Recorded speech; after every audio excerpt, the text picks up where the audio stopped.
this is Tyler again with AR500 Armor.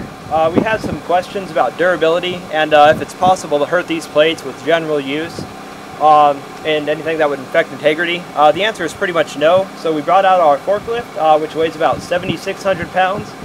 And for good measure, we've loaded about 2,000 pounds of Linex. We're going to run it over and then we'll shoot it.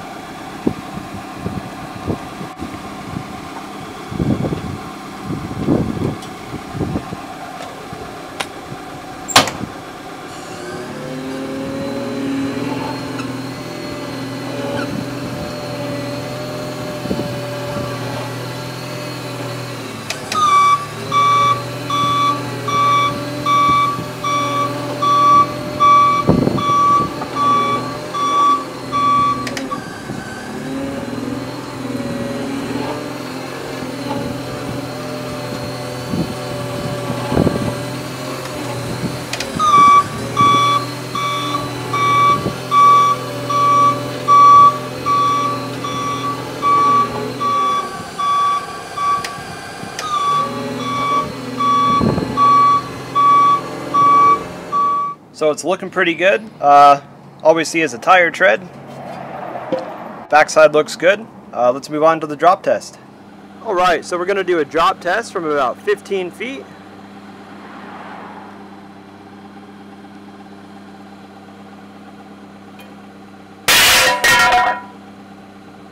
Alright, this is drop test number 2.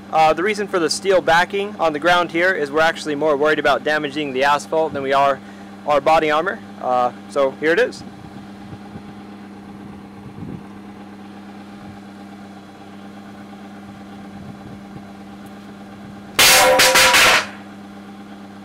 And drop test number 3.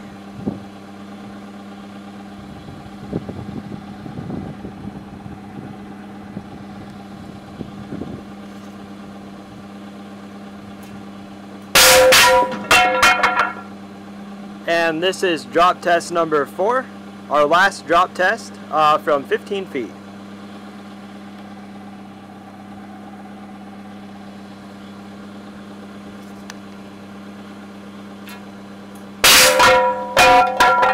Alright, so after being ran over by about a 9,600 pound forklift and 4 drop tests from about 15 feet, it's looking pretty good.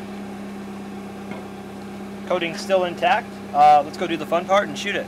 Alright, now we're going to do 5 rounds of M855 penetrators out of a suppressed Tavor.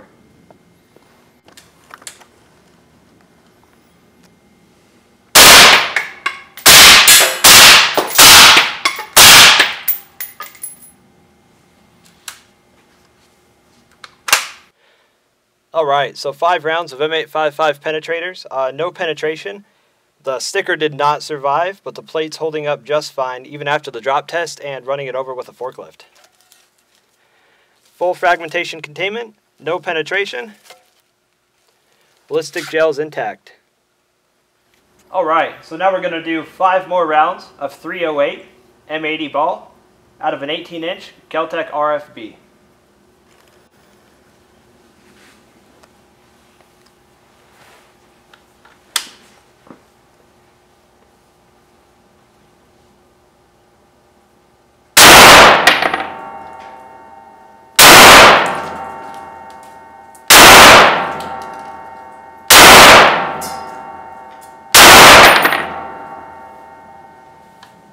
Alright, so that was 5 more rounds of 308 M80 ball out of an 18-inch Kel-Tec RFB at just 20 feet.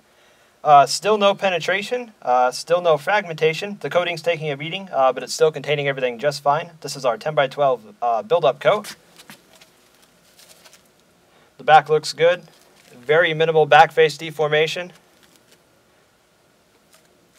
And no penetration on the ballistics gel. We ran it over with a forklift. We did multiple drop tests at 15 feet. We put 5 rounds of M85 62 grain penetrators at 20 feet. 5 more rounds of 308 M80 ball NATO rounds, again at 20 feet. Still no penetration, and our build-up coat is holding up extremely well. One thing we want to note, the chip here is actually from one of the drop tests, so it landed right on the corner. That's to be expected when you drop it from 15 feet. It's still maintain its integrity even after the drop test and running it over. You can see the form is still in good shape. And another thing we want to point out that's important, there are a few armor options out there, and we know that. So notice the coating. It's not separating from the plate. This is a big concern when it comes to fragmentation containment.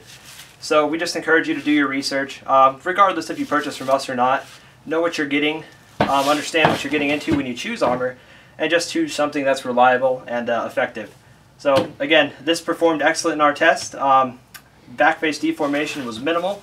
We measured it in at about 18 to 20 millimeters, which is standard for our armor. And again, that's at 20 feet, so that's really good compared to industry standards.